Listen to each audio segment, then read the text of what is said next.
Vamos dando sequência ao nosso curso de extensão sobre Primeira e Segunda Guerra.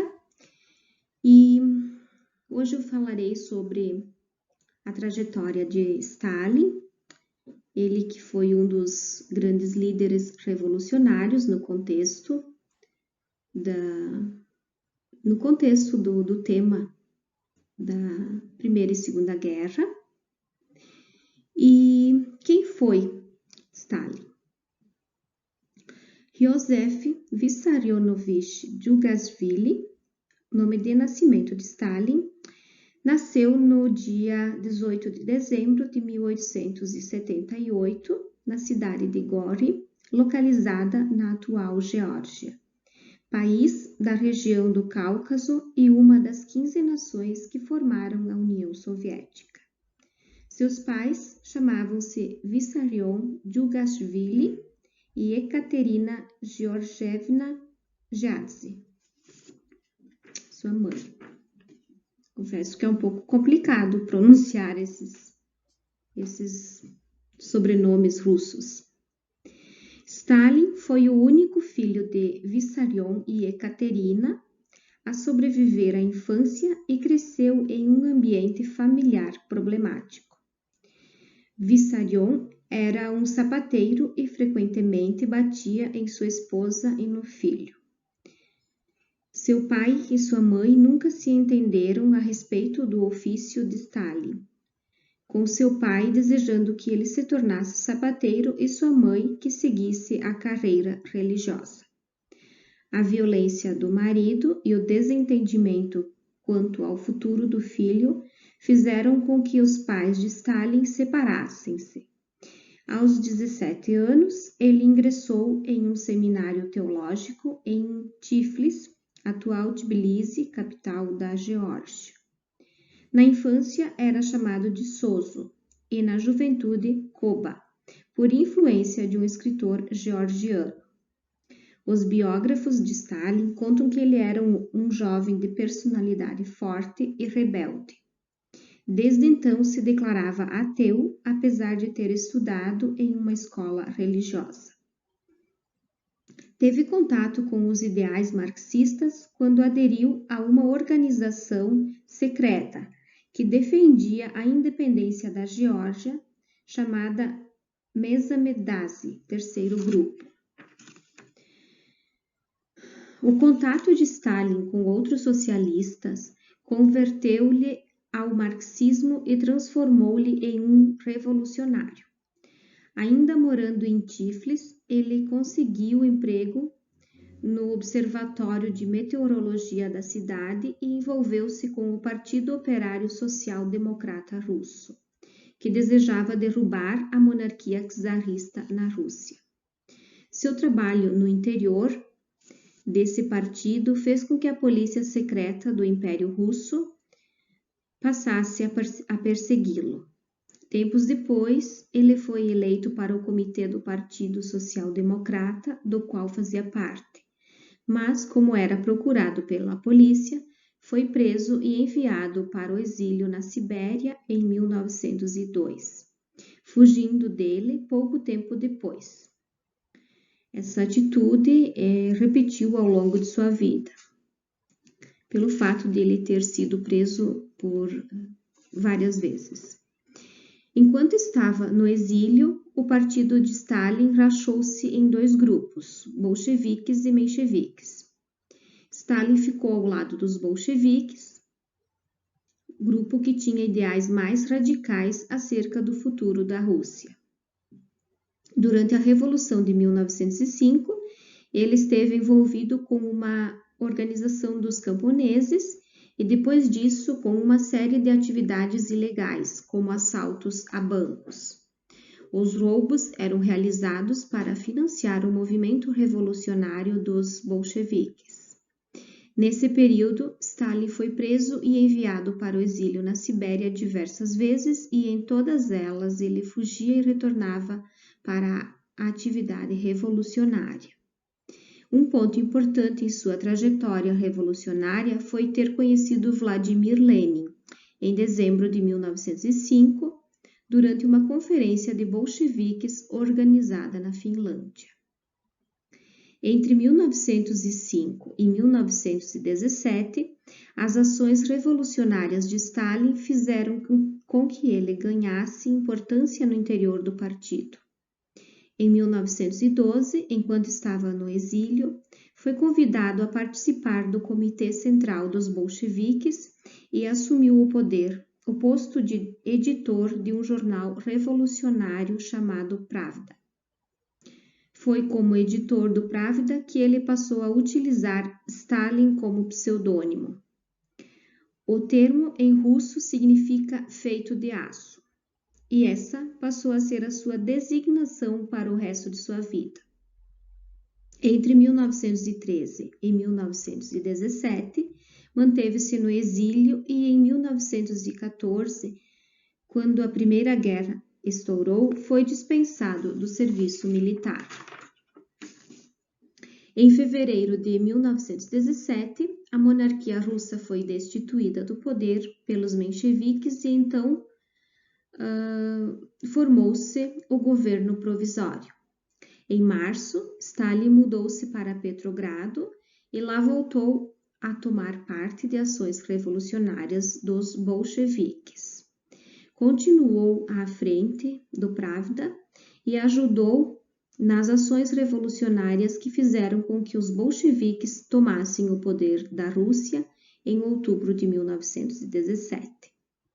A Revolução de Outubro aconteceu quando as forças bolcheviques realizaram uma revolta armada em Petrogrado, que era a capital da Rússia, tomaram os principais pontos da cidade e colocaram fim ao governo de Alexander Kerensky. Há historiadores que afirmam que Stalin, durante o acontecimento da Revolução de Outubro, esteve envolvido apenas com funções burocráticas. Porém, outros historiadores falam que ele teve atuação importante na Revolução. Depois da Revolução, Stalin tornou-se uma das pessoas mais importantes do partido e, com Trotsky, era uma das pessoas mais próximas a Lenin, o governante do país de 1917 a 1924, como a gente viu na aula anterior.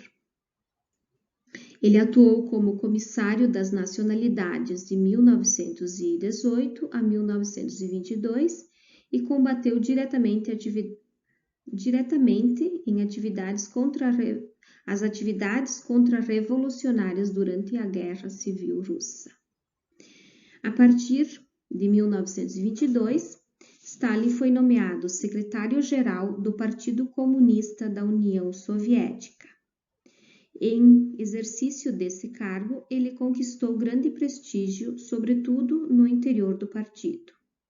Em 1923, a saúde de Lenin começou a declinar e a disputa pela sucessão no poder da União Soviética cresceu.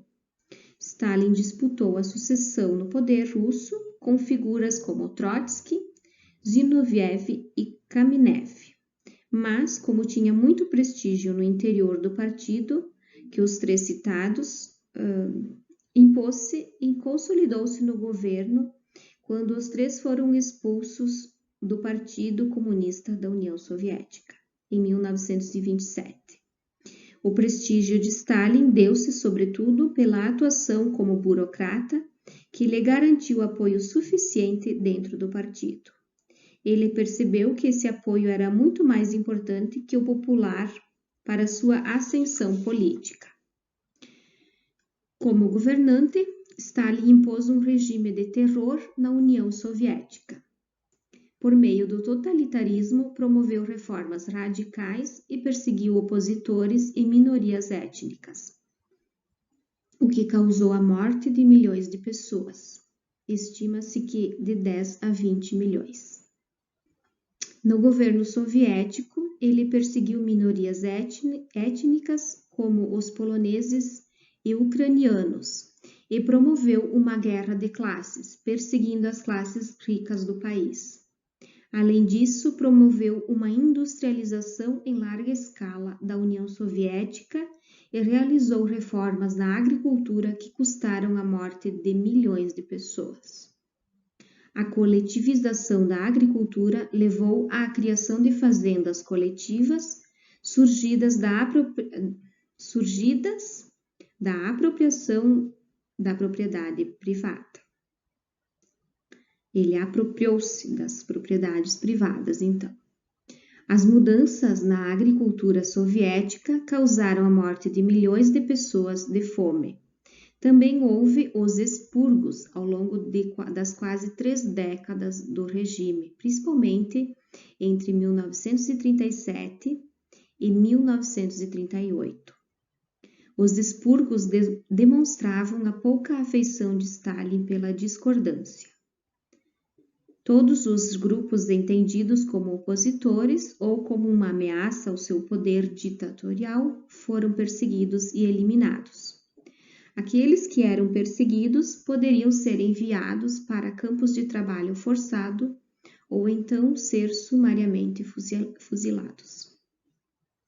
Os expurgos de Stalin voltaram-se até mesmo contra pessoas importantes que o ajudaram ou apoiaram-no em tempos passados.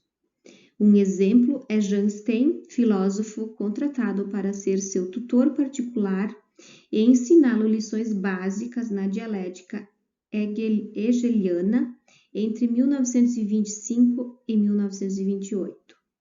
Quase 10 anos depois, Stein foi acusado por Stalin de espalhar ideais menchevistas e foi executado em 1937. Stalin procurou promover uma revolução cultural na União Soviética e acabar com a tradição religiosa no país. Não aceitava críticas e criou um forte culto à sua personalidade. Por isso, retratos e estátuas dele foram espalhados em todo o país. A vida particular, casamentos e filhos. Ao longo de sua vida, Stalin casou-se 2 vezes e teve 3 filhos reconhecidos. Sua primeira esposa foi Ekaterina Svanidze, jovem georgiana e irmã de um colega de classe dele no período em que frequentou a escola religiosa. O casamento de Stalin com Ekaterina estendeu-se de 1904 e 1907, e durante esses anos tiveram um filho. A primeira esposa de Stalin faleceu em 1907, vítima de tifo. O filho de Stalin foi criado pela família de Ekaterina e nunca foi próximo de seu pai. Tornou-se prisioneiro dos alemães e morreu em um campo de concentração em 1943. Em 1919, Stalin casou-se pela segunda vez com Nadezhda Aliluyeva, uma jovem nascida no Azerbaijão. Na época, Nadezhda era sua secretária e o casamento deles rendeu 2 filhos, Wassily e Svetlana. O casamento de Nadezhda foi infeliz e em 9 de novembro de 1932 ela cometeu suicídio. Os biógrafos de Stalin também comentam relações pouco conhecidas que ele construiu ao longo de sua vida. Em 1914, enquanto estava exilado na Sibéria, então com 35 anos, envolveu-se com uma garota. A garota chamava-se Lídia Pereprigina e conheceu Stalin em Kureika. O primeiro filho de Lídia faleceu pouco tempo depois de nascer, mas o segundo nasceu saudável e sobreviveu à infância. Stalin teria abandonado a ambos e os relatos contam que ele nunca prestou auxílio ao seu filho. Tempos depois, Lídia casou-se com um homem local que assumiu Alexander como seu próprio filho. Em 1º de março de 1953, Stalin sofreu um derrame e, após alguns dias de agonia, faleceu em 5 de março, aos 74 anos de idade. Nos últimos anos de vida, sua saúde problemática fê-lo ausentar-se cada vez mais dos assuntos governamentais. Desse modo, retirou-se em longas férias. Fez poucos discursos públicos e publicou poucos escritos. Sua morte não colocou fim no culto à sua personalidade e seu corpo foi embalsamado e exposto durante alguns dias. Seu sucessor foi Nikita Khrushchev, que durante seu governo extinguiu o culto a Stalin, denunciando os crimes cometidos pelo georgiano durante o tempo em que governou a União Soviética. Isso ficou conhecido como desestalinização. Stalin gravou seu nome como um dos ditadores mais sanguinários que existiram e esteve à frente de um regime totalitário que matou milhões de pessoas.